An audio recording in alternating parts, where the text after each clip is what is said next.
Gaming is extremely personal. What one person's treasure is will be another person's trash. But with Repella Fella, I've found my treasure. And I want to tell you all about what is probably my first 10 out of 10 game rating for a very long time. Repella Fella is hands down the most fun I've had from a new video game in 2023, and it's already earned its place on some of my favourite games of all time list for the last 10 to 15 years. It is that good, I had that much fun playing with it, and if you want to stop this video and go and buy it, if you enjoy narrative point and click FMV styled games, then go ahead, I've done my job. This game has a unique flavour to it, and it comes from being, as the game calls it, authentically Australian. This is a mishmash of a FMV adventure choose your own adventure game and a point and click puzzle game. And it borrows the best from both worlds and sews it all together into a game that feels like an adult 80s action movie take on South Park. Or a South Park take on an 80s action movie, I think is probably the best way to describe this. And I love it, because Australian comedy, so represented in video games. This is like having Randy Feltface and Arnold Schwarzenegger in a movie together. So, what is Repella Fella for going into more detail?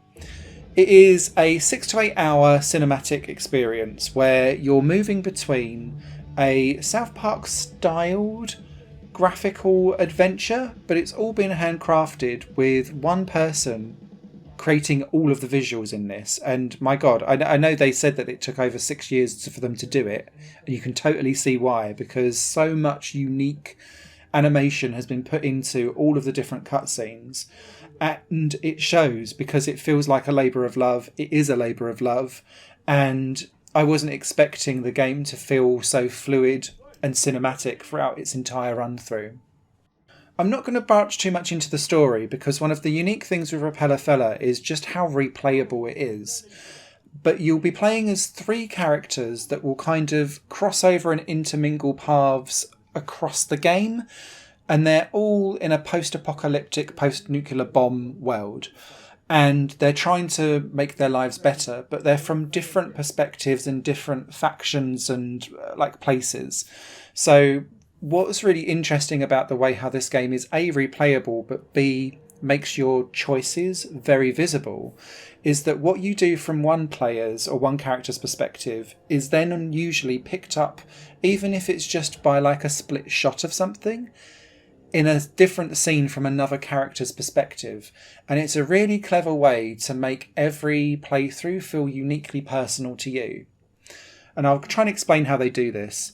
So when you're going through a lot of the point and click segments and going around and investigating all of the different things that you can do in this game, and my advice is click everything, because A, every single thing is voice acted and voice acted perfectly, but B, a lot of things are pick-upable. And what they then do is become potential options for you to do actions with things later on in the game. So build up that inventory, don't skimp. And say, for one example, you can pick off a goon, for example.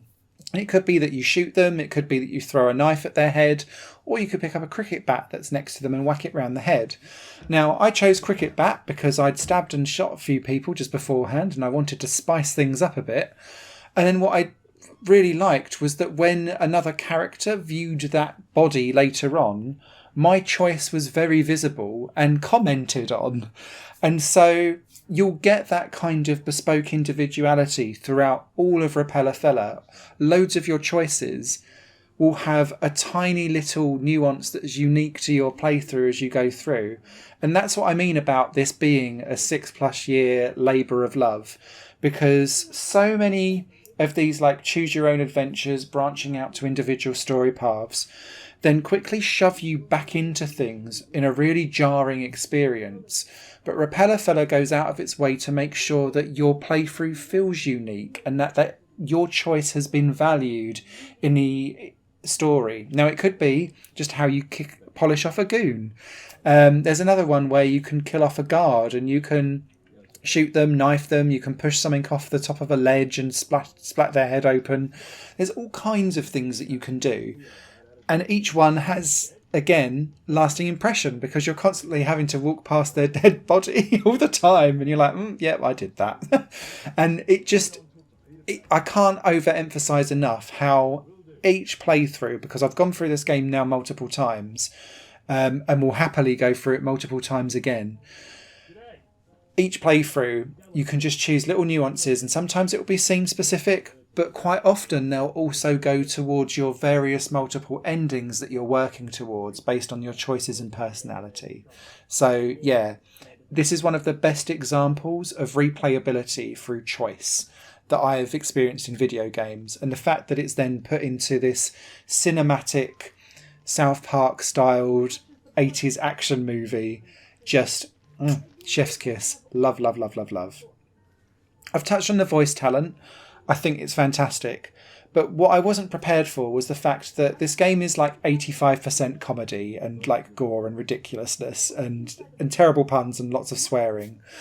But there is some serious undertones here, and there are cassettes that you can pick up that give you some of the backstory and world building of the Repella Fella universe, I guess, because it's, again, a post-apocalyptic bomb that's gone off. And these cassettes are often like a mixture of comedic monologues of different characters, but sometimes they're actually quite raw and dramatic. And so I would label Repella Fella as a comedy drama, because there is proper drama going on here, and it will throw a curveball in with an emotional, like, oh, I wasn't expecting that. And the voice acting talent are able to switch. And that's what makes them stand out from the crowd. This isn't like a one beat, like lowest bar, I can put an F word in every third sentence and that's what makes it funny. There's proper puns, there's proper jokes, there's running jokes in here as well, but there's serious undertones too, and it just makes the game so much more grounded and not believable, but it feels like you're part of a world. The point-and-click gameplay in Repella Fella is quite strong. It follows the rules of sometimes you have to click on things and then that will be the clue for you if you've already got something in your inventory to advance a story, for you to then go and advance said story. But I don't mind that. Some people get a bit finicky over it. I think it makes perfect common sense in the universe of the game, because you're not going to magically just go, I know how to solve this, without having that kind of light bulb moment of something triggering you for it. So there is definitely a process to getting around and solving all of the different puzzles that you go. I think what's really rich for Repella Fella is that there are things in your journal that are marked as must-dos in order to advance the story, and that's always only about 50-60% of what you can do in an area. Loads of the rest of it is just optional stuff for you to do, and that's where the replayability but also the extended playtime comes in, because I was pushing to the 8-9 hour limit for a playthrough because I wanted to solve all of these extra things as I was going along, and that led me to going around clicking on everything, seeing if I'd talk to everyone, choosing all the various different options that are there, because so much of the choose your own adventure side is driven by what you pick up and put in your inventory. You don't have to manage the inventory. Once it's in there, and it will do everything else automatically, so you don't have to think too much about it. But going around and making sure you've clicked and searched on everything does reap its rewards in the choices, because when you're in those cutscenes and you're choosing your own like ways to kill people or get out of situations or different dialogue options, you have a much richer gameplay experience if you have enjoyed the point of click side of stuff as you go along. Whilst everything pretty much revolves around pointing and clicking and speaking to people and picking up objects, there are a couple of mini-games in here too. One is a lock-picking mini-game where you have to move a lockpick back and forth and listen to the sounds that individual lock bits make as you pass through them to unpick a lock. There is a little bit of trial and error to that, so I could see some people maybe getting a little bit frustrated because you are going to have to do it maybe 3 or 4 times to get that right answer. But the controls are fine, so I didn't really run into any particular like gurness around that. And the same can be said for hacking as well. And this is one of those kind of, you turn over to drawings and you need to match pairs together. This is done against a time limit, and what's the interesting thing around this is that it asks you to match things in certain colours first, otherwise you take a time penalty hit. So there's a little bit of strategy there. Didn't mind those too much. I think they were some of the weakest aspects of the game, but they didn't really get in the way of me enjoying Repella Fella at all. And it was nice to have something that I guess popped up time and time again and became almost like a running joke, because sometimes you go to lockpick something and you're like, nope, and then you get like dragged away because they're like, what are you doing trying to rob my house? Because you're doing it like right in front of someone. So it was kept fresh by the comedy that's around it.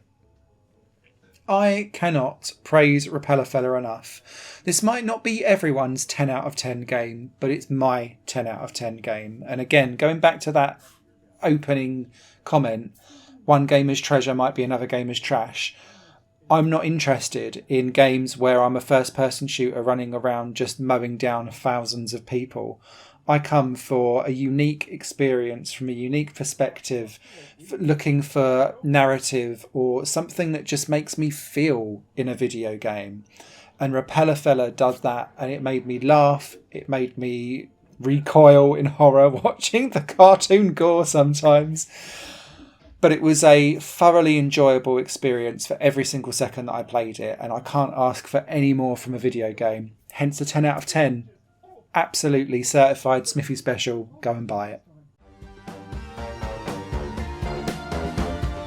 Higher Plane Games is part of the Higher Plane Network, a completely independent media outlet supported by people like you. The goal is to create the best possible content that cultivates a richer indie scene for games as well as music and entertainment. To find out more and to get involved, visit patreon.com/higherplane-network. Your support makes all the difference, and in return you'll gain access to bonus content and downloads. Thank you for watching.